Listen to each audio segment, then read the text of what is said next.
homage to the fundamental teacher Buddha Shakyamuni, homage to the wisdom warrior Manjushri, homage to all the lineage masters. The supreme subtle Dharma is rarely encountered in eons. Now we hear and follow it. May we realize the Tathagata's meaning. To liberate beings, please generate bodhicitta. We shall now continue our study of the Platform Sutra of the Sixth Patriarch. Recently, I had to travel to Hong Kong to attend the World Youth Buddhist Symposium. There, I had the opportunity to converse with students and teachers, give lectures, and so on. Furthermore, our academy held a Dharma assembly a few days ago. Due to various reasons, we took a short break from our classes. Starting today and throughout this coming week, I will be focusing on interacting and communicating with the students here. However, from next week onwards, we will resume our formal studies. I hope that all those attending these sessions, barring exceptional circumstances, will listen to the Dharma as it should be heard. Please do not treat this like an interview. If you wish to interview me, we can certainly schedule a separate time for that. Listening to a teaching and conducting an interview are two completely different things. People generally listen to teachings in two ways. One is out of sheer curiosity. For instance, we often see tourists visiting our academy these days. They carry their cameras and find it hard to sit still. In a single hour, they might shift their posture countless times just trying to get comfortable. This isn't truly listening to the Dharma. They are just testing the waters to see what a Buddhist lecture is actually like. In such cases, neither they nor I regard it as a genuine study of the Dharma, so that doesn't count as formal participation. But then there are those of you, whether online or here at the Academy, who are truly dedicated to these lessons. When you listen to a teaching from any master, it is best to see it through from beginning to end. If you cannot attend every session, you should still ensure that you receive the oral transmission and the Dharma flow. This is a fundamental principle and requirement for hearing, contemplating, and meditating. Regarding the Platform Sutra, honestly, I don't hold a formal lineage for it, but I have immense faith in this teaching. The realization attained in Zen Buddhism is something many of us deeply admire. In this brief human life, I simply wish to create a sublime connection with it. That is my purpose in studying this with all of you, and I believe many of you feel the same. So for the remaining sessions, however long they may take, it would be wonderful if you could at least finish the Platform Sutra. Even for those who have just arrived, such as our new lay practitioners, it is very convenient nowadays to catch up after you return home. We do our best to provide live streams online. I encourage everyone to complete the entire course. Today, we continue with the section of the Platform Sutra that presents various stories and koans. These accounts describe how individuals attained enlightenment through Zen methods and pith instructions. We are currently looking at the Zen master named Fada. Last time we were in the middle of a dialogue between him and the Sixth Patriarch. Master Fada had been constantly reciting the Lotus Sutra. He had recited it 3,000 times, yet he didn't understand its meaning. When the Sixth Patriarch questioned him, it became clear that he only knew how to chant. The Sixth Patriarch told him, "Chanting without understanding will not bring you great merit." Master Fada then requested, "Sixth Patriarch, would you please explain the teaching?" The Patriarch replied, "I am illiterate. You chant it for me, and I will explain it as you go." They communicated in this way, and Fada eventually understood the Buddha's true intent. When they reached the chapter on parables, they discussed the profound reasons for the Buddha's appearance and the principle of dependent origination. This is where we left off in our previous session. I believe that was the general gist of it. We also discussed how, if one fails to realize the meaning, merely reciting sutras does not actually result in much merit. It is like a yak that is deeply attached to its own tail. It is a strong attachment, but ultimately of little significance.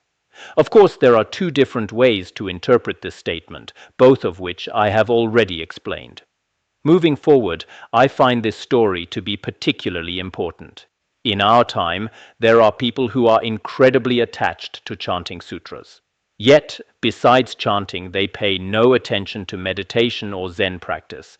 This happens in Tibetan Buddhism too. Some people chant through a thick book of prayers every single day, but they give no importance to the actual methods of practice. On the other hand, some value meditation, study, and research very highly.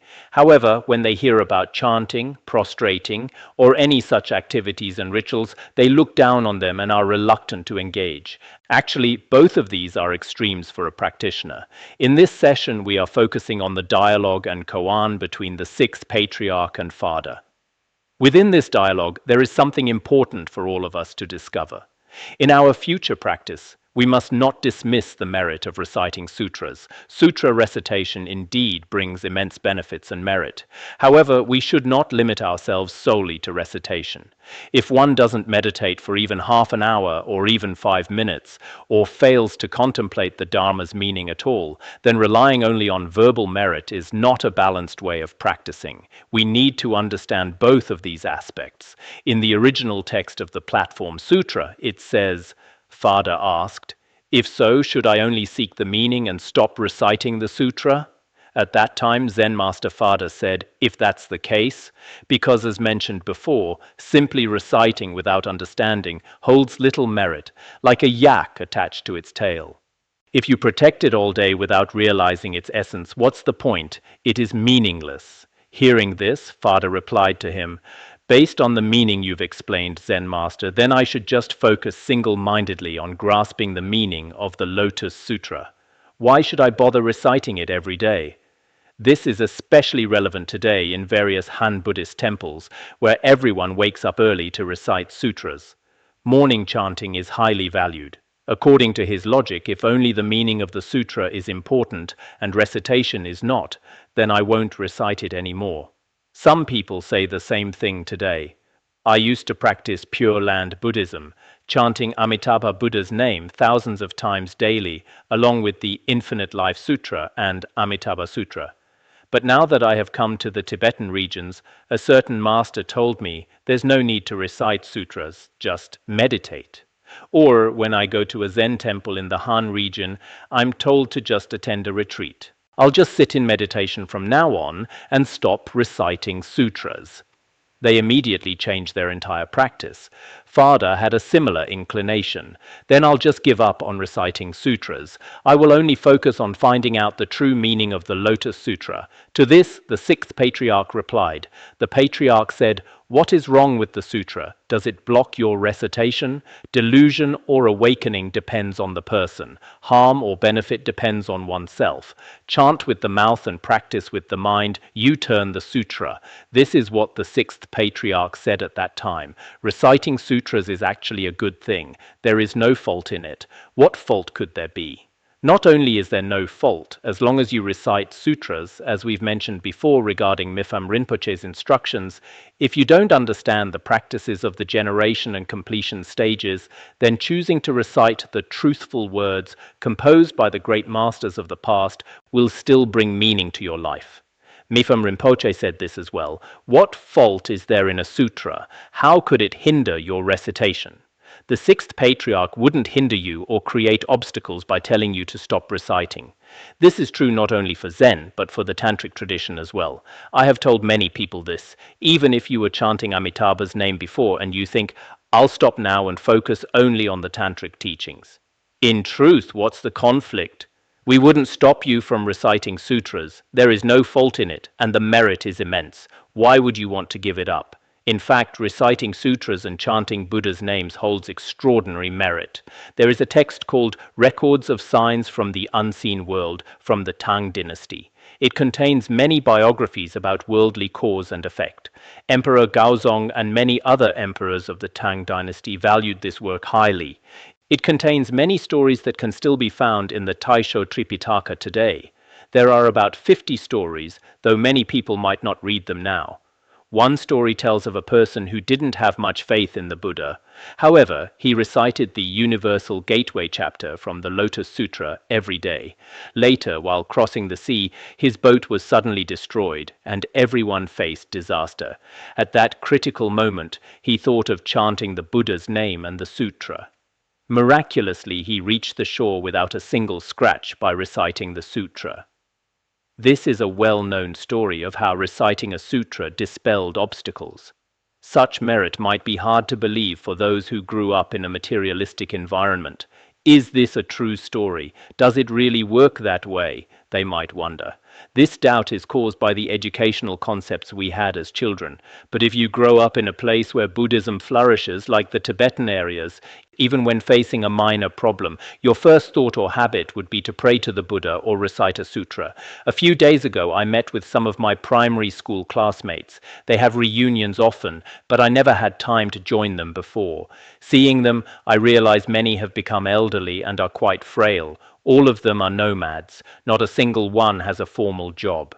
There were about 20 of us. Some have passed away, and those still living continue their traditional lifestyle. From one perspective, they might not seem successful, but from another, I saw something special in each of them. They are very simple and pure people from the nomadic regions of Tibet. Their faith has not been corrupted at all by modern urban life. Each one has preserved a very pure faith, wisdom, and character.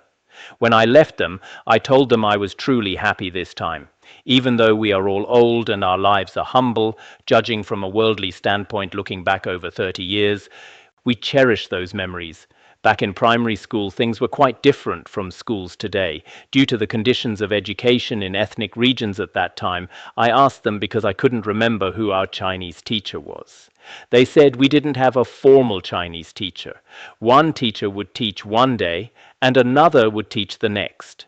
Most of the teachers were actually hunters. They would take students into the forest to catch wild animals. Then I asked who our math teacher was, but no one could say for sure. It seems this teacher taught a bit and that one taught a bit. I said I couldn't even remember who our head teacher was. They said we didn't even have the concept of a head teacher. Then I asked who the study rep or the class monitor was. They said those terms didn't even exist back then. So that was the kind of education we grew up with. Thinking about this, I realized that many people today, including many of you here, may have never experienced a school like that unless you didn't attend school at all. If you have been to school, it was likely nothing like ours. This is the truth. It's a shared memory among the 20 of us.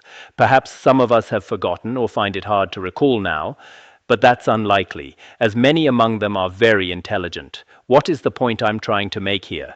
When I saw them, each one was holding prayer beads. Even if they just sneeze, they immediately pray to the Buddha. There is such a tradition in the Tibetan areas. In this environment, if they encounter a car accident or any unpleasantness, they instantly think of reciting sutras and seeking the Buddha's blessing. Of course, this excludes those without faith. For them, no matter how much you explain, it sounds like a fairy tale and seems meaningless.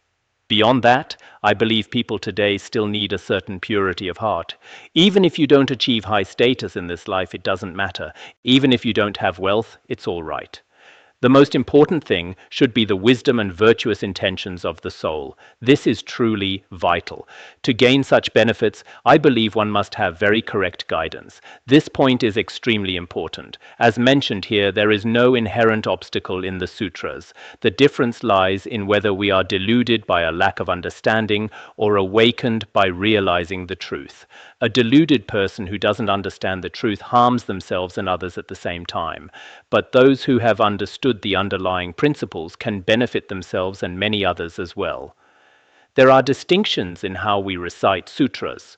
For example, if you recite with your mouth while your mind visualizes and meditates, this is called turning the sutra, where your heart and actions truly merge with the text. By fully grasping the meaning within the Lotus Sutra, one can be said to be turning the sutra. However, if we recite daily but our actions do not reflect any contemplation, and the mind doesn't follow because we don't understand the meaning, this is being turned by the sutra. It's a passive state where one doesn't truly realize the essence of the scripture. Instead, we are controlled by its words and phrases, failing to master its true intent. If one knows the mind's activity, they can create all worlds. If a person knows this mind, understands it, and can act upon that understanding, they can manifest everything in the world. Such a person sees the Buddha and realizes the Buddha's true nature. This kind of person will gradually come to realize the Buddha and understand the true nature of all phenomena. So what we are discussing here is that whether in recitation or practice, we need both the chanting and the ritual actions. Nowadays, many people think, oh, there are so many rituals and ceremonies in Buddhism. They view it as a form of confusion or superstition. I mentioned this while talking with some intellectuals a few days ago. Actually, rituals and ceremonies are not unique to Buddhism. In secular life, there are also many rituals. There is a ceremony when kindergarten starts, and another ceremony when it breaks for holidays. Whether it's the birth of a child or the passing of an elder, everything involves some kind of ritual. Why do some of you find Buddhist rituals hard to accept while finding so many secular rituals perfectly normal? When someone buys a house or a new car, they often hold a small ceremony. We shouldn't assume that rituals only exist in Buddhism.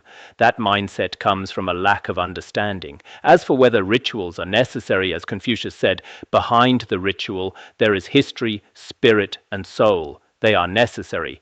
But can a ritual stand alone without meaning? No. It is best when it carries its true significance. So, while sutra recitation may appear to be just a ritual on the surface, you shouldn't dismiss it as unnecessary. That way of thinking is unreasonable. At times, reciting or copying sutras can bring immense merit. In the records of signs from the unseen world I just mentioned, there's another story. There was a monk who went to a shrine. He heard that the temple was haunted by various ghosts and spirits. Many people had died there, and everyone was afraid. The monk stayed there for the night, and indeed, a ghost appeared. Instead of being afraid, he questioned the spirit. Since you are a spirit, you must know where the dead go. I had 2 fellow monks who passed away recently. Where have they gone now? The spirit replied, one has already been reborn in the human realm, but the other had heavy negative karma and has fallen into the hell realm. The monk then asked further, is there any way I can save my friend in hell? The spirit said, it is best for you to copy the Lotus Sutra. It brings great merit. Hearing this, he went back and began copying the Lotus Sutra. Once finished, he returned to that haunted place. That monk was quite brave. Some of our Dharma friends go to charnel grounds before dark, but once night falls, they are too terrified to leave and sit frozen in a cave. Such things have happened. It's a true story. They get scared that a ghost is coming at the slightest movement, even when it's just a rat scurrying by. Anyway, the monk went back a second time, and the spirit appeared again. The monk asked, I finished transcribing the Lotus Sutra. How is it now? The spirit said, the moment you finished transcribing just the title of the Lotus Sutra, he had already attained liberation. One doesn't even need the whole sutra. Sometimes when we recite sutras, we do so to help a deceased person find a better rebirth, setting that intention. I often think about this. For instance, when someone passes away, if the monks have finished their chanting, I quickly write down the name for dedication to ensure they receive the benefit. This should be beneficial for the deceased. It's a kind of merit from dependent origination. That story also mentioned that the moment he wrote the title, the characters of the Lotus Sutra, he was already liberated from hell. Personally, I believe this completely. Sometimes when we perform a liberation rite for someone we know, I would arrange for sutra recitation. The monks might not recite it immediately, and when they do, they might not even mention the person's name. But in truth, such a dependent connection, the moment I make the vow and begin the activity, it is already entirely beneficial to them. So when we help the sick or the deceased, at the very least, even if the monks won't recite the sutra until tomorrow afternoon, the fact that I made an offering or wrote down the name today, vowing to perform virtuous deeds on their behalf, it starts to take effect from that very moment. This is dependent origination. This is a spiritual and religious benefit. Those who don't understand religion or lack faith certainly won't comprehend this. It is like the marvelous operation of some scientific instruments, which only professionals can understand. Recently, I saw doctors at our academy performing medical procedures. As non-experts, we might wonder why we must listen to them, why one way is wrong while another is right. Many of us might be puzzled, but in fact, they have their expertise. Indeed, when we follow their instructions, the result turns out exactly as they predicted. I understand that many people don't grasp certain Buddhist principles. But when one is ignorant yet pretends to be an expert, or even, for example, when they take Buddhist stories and koans as mere myths or superstitions, such a view is quite ridiculous. These people do not understand the profound meaning within. I hope that in the future, if people want to debate these topics, they will do so face to face. This is very important. The most remarkable part of Tibetan Buddhism is the face-to-face clapping of hands. If clapping isn't enough, you can even debate with your fists. It is merely a method after all. Actually, any kind of hand gesture can work. Whichever sharp language allows you to express your point is acceptable. So debate is very important. Otherwise, some people's wrong thoughts and views remain a permanent poison. This must be dispelled. Next, he stated this verse. Deluded, the lotus turns you. Awakened, you turn the lotus. Reciting long without clarity, you become an enemy of the meaning. Reciting with no thought is right. With thought, it is wrong. Ignoring both have and none, one forever drives the white ox cart. The meaning of these two verses, as we touched upon earlier, is that if the mind is deluded, the Lotus Sutra cannot be truly understood. One only clings to the literal words and phrases. If the mind is awakened, it can truly turn the Lotus Sutra. Turning the wheel of Dharma also refers to the true essence of the Dharma being transferred from one person's heart to another. If we haven't grasped the meaning, its words are turning my mind, which means my mind has not merged into the essence of the Dharma. In that case, even if you recite for a long time, if you haven't understood the profound meaning within, then the meaning of the Lotus Sutra or any other scripture becomes like an enemy.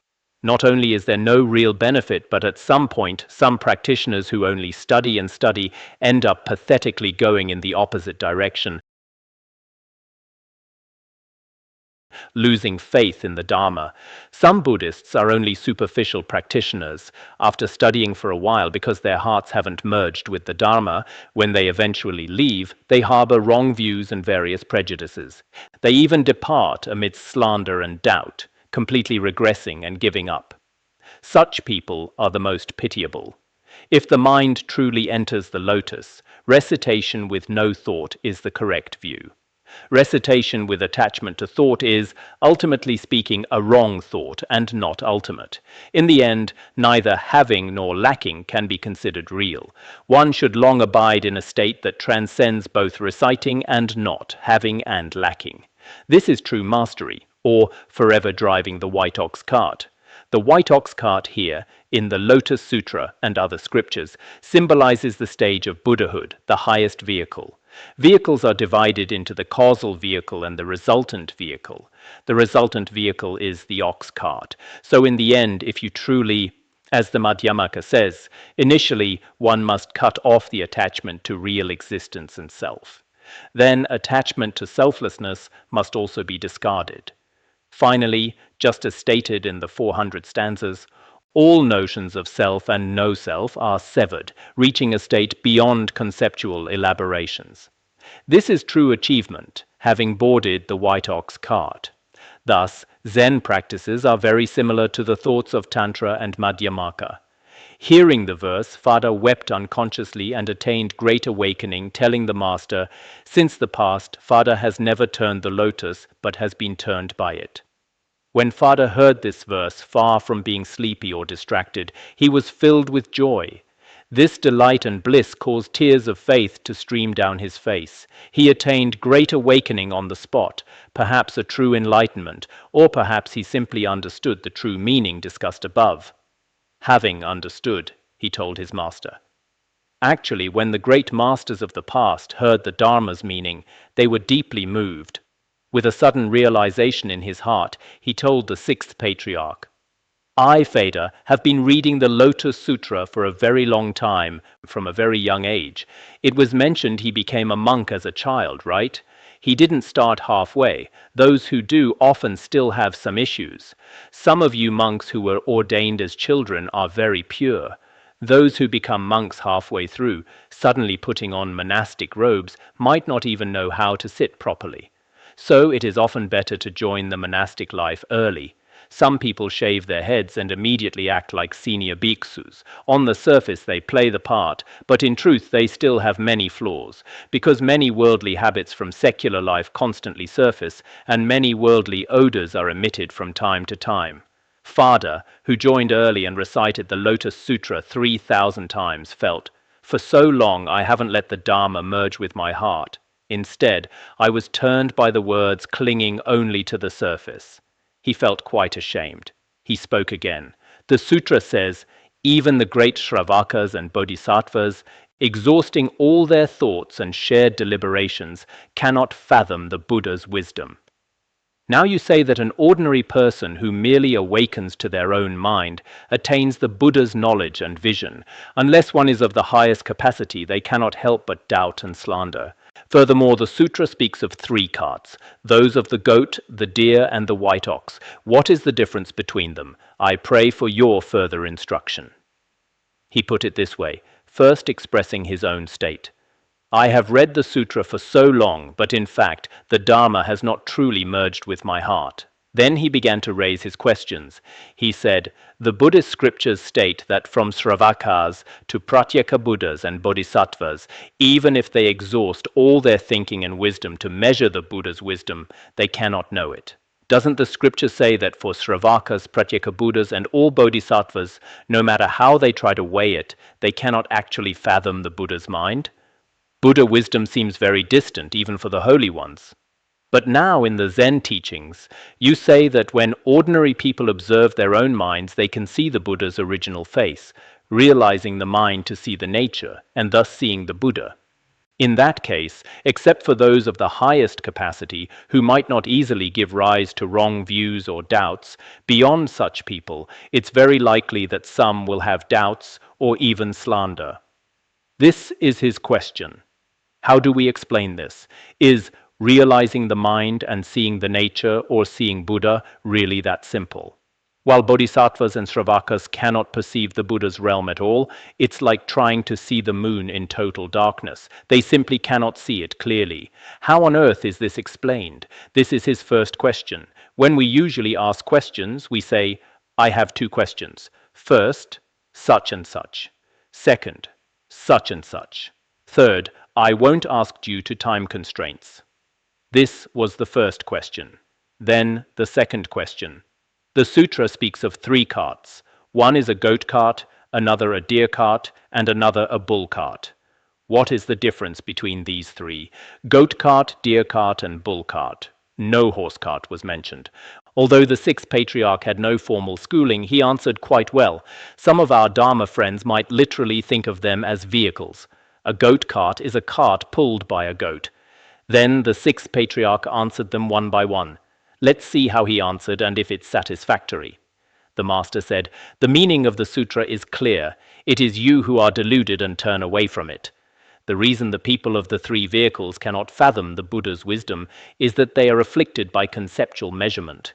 Even if they exhaust all thought and reasoning together, they only drift further away. The Buddha originally taught for the sake of ordinary beings, not for Buddhas. If one is unwilling to believe this principle, let them leave the assembly. The sixth patriarch is answering the first question.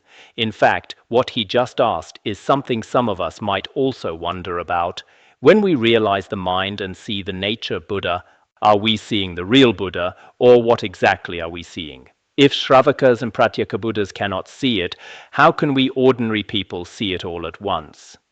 Regarding this question, the sixth patriarch said, in fact, the content and intent of the sutra are very clear. It's just that you are deluded and misled by various discriminatory thoughts, so you don't fully understand. You might not have understood some of the principles mentioned in the sutra yourself.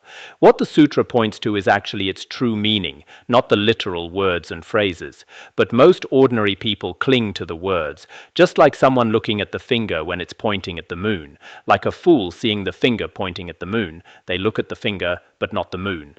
If an ignorant person is shown the moon, he doesn't look at the moon but only at the finger.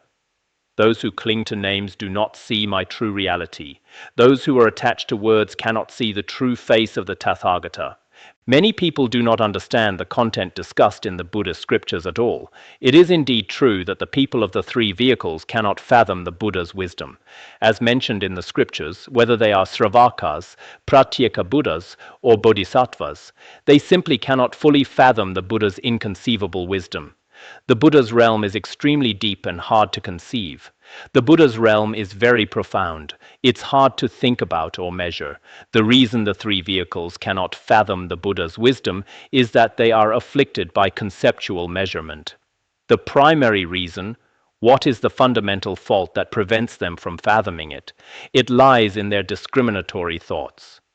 When Sravakas and Pratyeka Buddhas use their discriminatory thoughts to observe, since they have not fully realized the selflessness of phenomena after all, at this time they still have certain cognitive obscurations. When they think with discriminatory thoughts covered by cognitive obscurations, they cannot fathom it. Under such a premise, even if they exhaust their thoughts in shared inference, they only drift further away. If one uses such discriminatory thoughts to think and infer, in fact, the more they infer, the further away they get. It remains forever unattainable. So why can we ordinary people realize it? In fact, when an ordinary person realizes it, it's by abiding in non-discriminatory thought. Ordinary people can also attain a state identical to the Buddha's wisdom. That is what it means. Otherwise, the Buddha wouldn't have taught for other Buddhas to learn Buddhism. What did the Buddha urge? It was for ordinary people and other sentient beings. This is also because he wanted them, while still ordinary beings, to have certain states that are identical to the Buddha's. In Mipham Rinpoche's Beacon of Certainty of the Nyingma school, it is repeatedly stated that even in our current state as ordinary people, a state of non-discrimination that is free from the 4 extremes and 8 conceptual elaborations, a state identical to that, can be witnessed directly. Therefore, the Buddha originally spoke for ordinary people, not for Buddhas. If you refuse to believe this principle, there's nothing that can be done. Faith is very important. If you have no faith in this, it won't work. If you have faith and abide through that faith and wisdom, a state identical to the Buddha's can arise. If you have no faith in this and do not enter or abide in it, then you have no choice but to leave such a group. Some Buddhists have faith, while some non-Buddhists do not. Those without faith indeed do not understand the profound realms of Buddhism. They can only leave on their own. There's no need for us to waste time explaining much to them. So, sometimes when I encounter other groups who simply don't believe and look at us with a purely exclusionary gaze, for such people I don't pay them any mind. There's no need to waste time. It's better to recite the Vajrasattva mantra a few times. No matter how much you explain to them, we should still be able to observe this. Although some people have many discriminatory thoughts, if they are kind-hearted, they will still have faith. To such people, though my time is precious, it's worth explaining a bit to them. But from some people's eyes and expressions, you can just tell. Even if you talk to them for 100 years, they might never take refuge in the Buddha. For those people, just leave them be. As it says here, if one refuses to believe this principle, they may leave the assembly. This sentence is very important. Don't worry about them. That was the answer to the first question. Now, the second question. Little do you know that you are already sitting in the white ox cart, yet you seek the 3 carts outside the gate. Moreover, the text of the sutra clearly says to you, he's saying here, don't we know that every single person is actually riding in the white ox cart? In the Buddhist sutras, the goat cart is a metaphor for the Shravaka vehicle. The deer cart represents the Pratyeka Buddha vehicle, the ox cart represents the Bodhisattva vehicle, and the white ox cart represents the Buddha vehicle. If the white ox cart and the ox cart are placed together, they belong to the same category, often included under ox cart, because Buddhas and Bodhisattvas are actually of the same spiritual lineage. We think these 3 vehicles are different on the surface, but in fact, if you truly understand, every one of us is already sitting in the white ox cart. It's a metaphor. I don't know if I've mentioned it before. It appears in one of the sutras. For example, in a burning house, a group of children is playing and refuses to come out. To coax the children out, the elder tells them that he has brought goat carts. Some of them like this and come out on the goat carts. Others are still playing, so he offers deer carts, and they come out on those. Another group takes the ox carts. In this way, they avoid the suffering of the burning house. The elder used this method to coax them all out. In the end, by riding the ox carts, they truly reach the destination. This metaphor describes how the Buddha taught the three turnings of the wheel of Dharma. Actually, the Shravaka and Pratyeka Buddha vehicles are equivalent to non-definitive teachings. The Platform Sutra also explains it this way. In Tibetan Buddhism, we have many such metaphors that are explained very sublimely. On the surface, these three carts seem to be provisional, non-ultimate. But in reality, you are already riding the ox cart. If you truly understand, every child has already boarded the ox cart. There is no difference. From the perspective of nature, there is no difference. Riding the ox cart while looking for the other three carts outside is useless. When we have recognized the luminosity of our own mind, other Buddhist paths like the Shravaka or Pratyeka Buddha vehicles are unnecessary. For instance, the Theravada path focuses on gradually breaking down external phenomena. The Yogacara school of the Mahayana admits the existence of the mind, but the Madhyamaka school deconstructs the mind as well. Originally, these vehicles were laid out one by one according to the progression and receptivity of sentient beings. But from the ultimate perspective, they are not needed. Moreover, the sutra has already clearly stated what? There is only the one Buddha vehicle. There are no other vehicles, whether two or three. Even with countless expedients, various causes, metaphors, and words, all these teachings are for the sake of the one Buddha vehicle. Originally, the sutras very clearly say that the final, ultimate path is only the one vehicle. There are no other vehicles, no second vehicle, no third vehicle. Countless expedients, various methods, causes, metaphors, and words, all of these are to achieve the goal of the ultimate one vehicle. It's like what the Lankavatara Sutra says. There is no difference in vehicles. I speak of the one vehicle. To guide sentient beings, I speak of various vehicles distinctively. A Tibetan scriptural citation. I think it was quoted in the 3 precepts.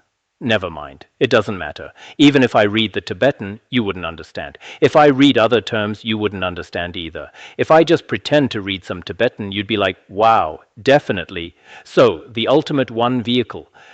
In fact, if you don't care to understand the Dharma, that's another matter. But if you want to understand the true ultimate Dharma, this is very important. If you don't want to understand, then there's no way. For any field of knowledge, for someone who doesn't want to learn, it's like putting green grass in front of a hungry dog. No interest, no way. But if you want to understand, you'll see. Oh, the ultimate one vehicle is also very important. In the end, the ultimate one vehicle itself ceases to exist. Why do you not realize? The 3 carts are false, being for the past. The one vehicle is real, being for the present. It only teaches you to discard the false and return to the real. Once returned, the real also has no name. He puts it this way. Can't you understand? What we talked about earlier were the 3 vehicles, but from the most ultimate point of view, they are only nominally established. Because before sentient beings attained realization, in the past, causal stage, for the sake of skillful means and to guide beings of different capacities, to coax them out, the 3 vehicles were established. The ultimate one vehicle is actually real. This is at the resultant stage, the present. When we truly realize our original mind, we are actually seeking the resultant vehicle. Why do we say Tantra seeks the resultant vehicle, while Sutrayana seeks the causal vehicle? Causal vehicle and resultant vehicle, one can put it that way. In the Sutrayana tradition, pointing directly to the human mind, Zen methods proclaim the resultant vehicle. Other teachings, like the principles of the Shravaka vehicle, are called the causal vehicle. Of course, it might take a certain amount of time to analyze this in detail. It requires years of study. Only then can you understand the profound meaning. Otherwise, if you just listen to 2 classes or a few lectures from some professors, in some universities today, in the so-called Buddhist studies classes, students basically attend a few classes in a semester, and upon graduation they say, I majored in Buddhist studies. I'm a PhD student in religious studies. That doctoral cap looks very nice, indeed. But in truth, how many classes on religious studies did he attend in 4 or 5 years? Perhaps not even as many as a month's worth of our classes. Ask yourselves, right? I've asked many people. He says here, the one vehicle is real. In the end, this teaching tells us to first discard the false and return to the real. The three vehicles are false. The resultant one vehicle is real. Take it as the most ultimate vehicle that returns to reality. In the end, even the real has no name. It is also stated in the 400 stanzas and the wisdom chapter of the Way of the Bodhisattva. First refute true existence, then refute true non-existence, and finally refute both true existence and true non-existence. In the end, neither true existence nor non-existence remains before the mind. Only when you reach this state have you truly understood the Buddha's hidden intent. In fact, here he first establishes the ultimate one vehicle. Ultimately, even that one vehicle does not exist, as all phenomena are emptiness. This is the true reality of all phenomena, and the nature of our mind is the same. The so-called true mind of the Buddha refers to this. However, it is not something fabricated by discriminatory thoughts, nor is it a new discovery made by them. You should know that all the precious treasures belong to you for your own use. Do not think of a father, nor of a son, nor even of use. This is called upholding the Lotus Sutra. From kalpa to kalpa, never putting the scroll down. From day to night, there is never a moment you are not reciting it. This part is also very sublime. Regarding such a state, we know that in fact every sentient being inherently possesses such vast wealth. Every single one of us owns this spiritual treasure. Every individual has the right of ownership and the right of enjoyment. This means that if you observe your own mind and the nature of all phenomena even slightly, you should be able to attain this state that is free from the 4 extremes and 8 conceptual elaborations. Everyone can attain such a state. Every person possesses this spiritual wealth. At this time, you don't need to look at the Buddha as something external, like at the beginning of the story, when the children asked for different carts from the outside. You don't even need to think of a father-like Buddha. In this state, even the Buddha is deconstructed in the middle way. Nothing inherently exists. At the same time, you don't need to think of a poor son without spiritual wealth, or of other sentient beings as your equals. Furthermore, there is no need to think about attaining various horse carts, ox carts, or other forms of wealth. These thoughts are unnecessary in this ultimate state. This should be the highest realm in Zen and also the highest realm in the unsurpassed secret mantra. In this realm, whether it's Buddhas, sentient beings, or all phenomena, everything is a state where luminosity and emptiness are inseparable. When you understand this state, it is, in truth, the real upholding the Lotus Sutra. Reciting the Lotus Sutra, practicing the Lotus Sutra. Whether any of us here have reached this is hard to say. But if someone has, they are a true reciter of the sutra.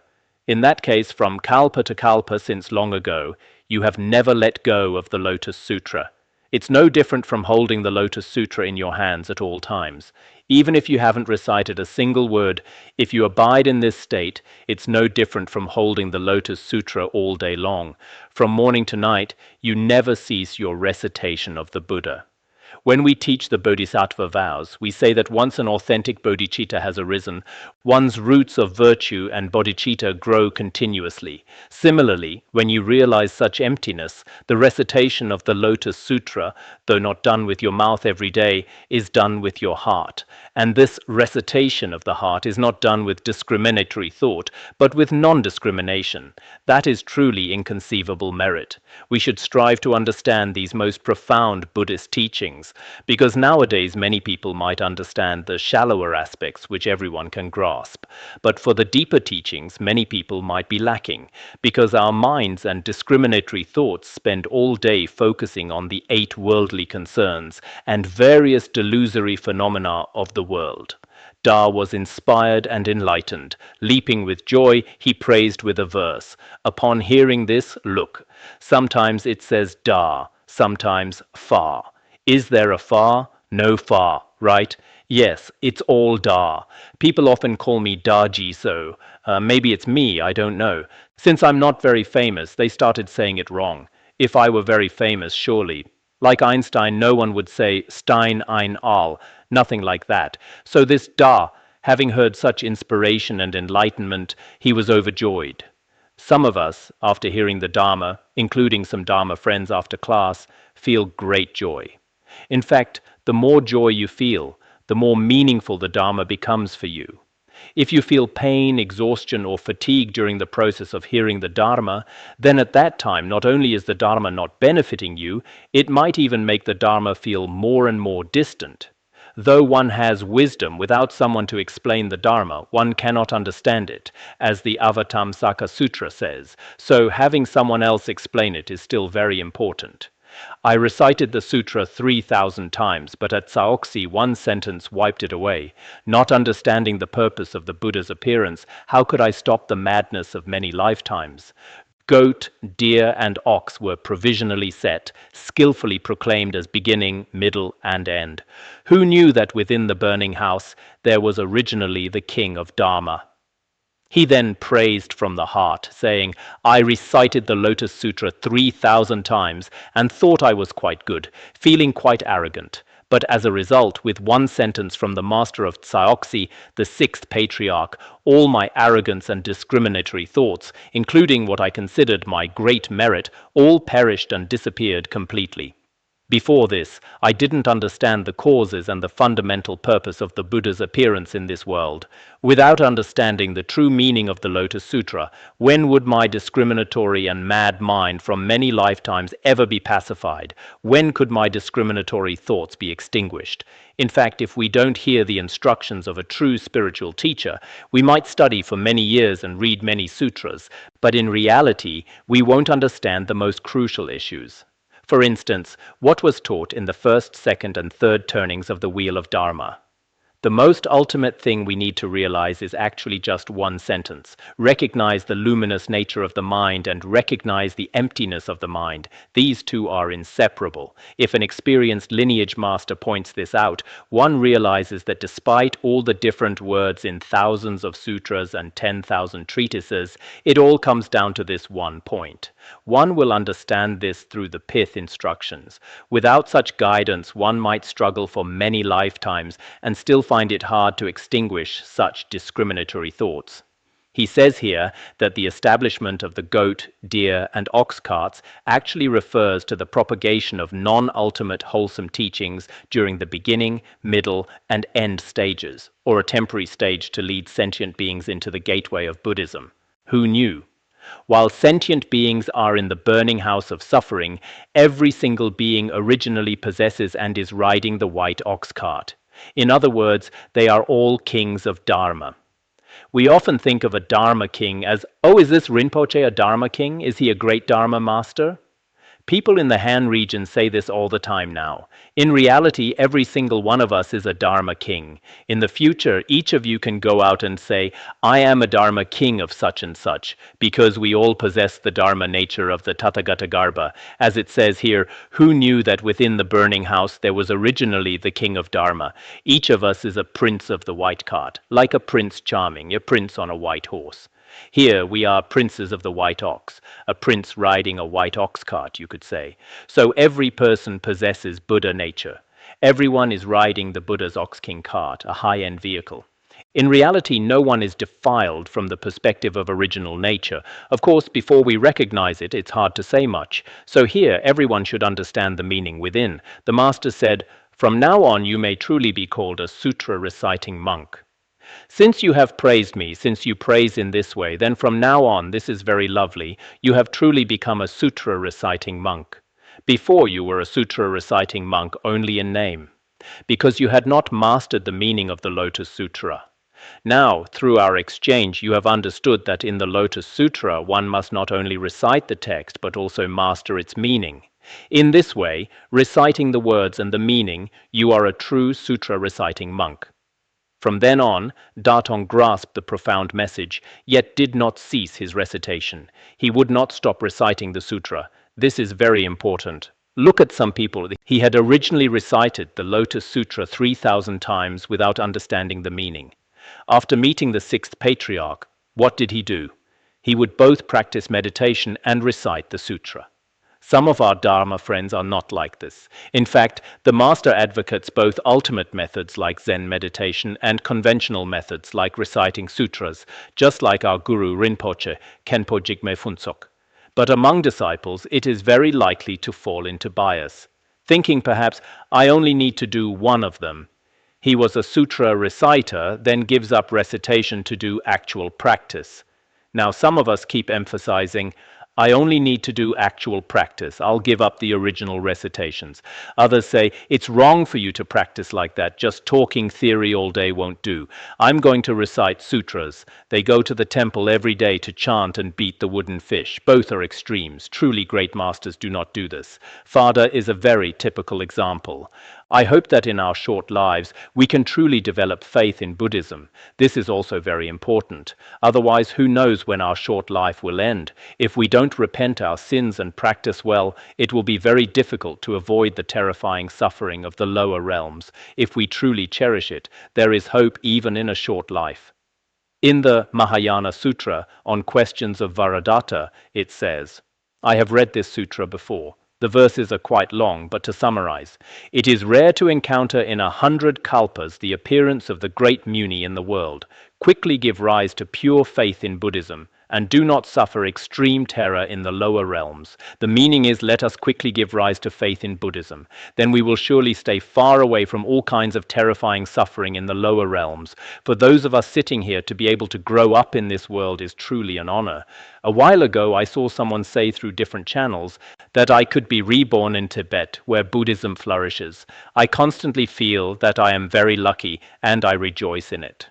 Although these words are very brief, they were quite inspiring to me.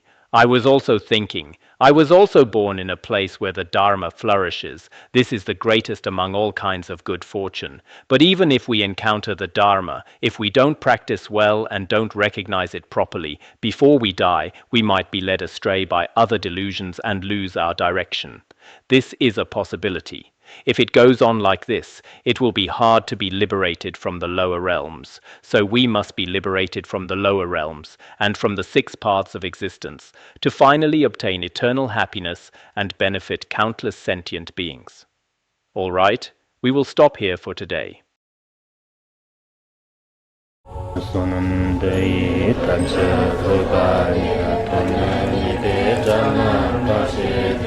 Kirgana jirano chupan chupun zolen droa droa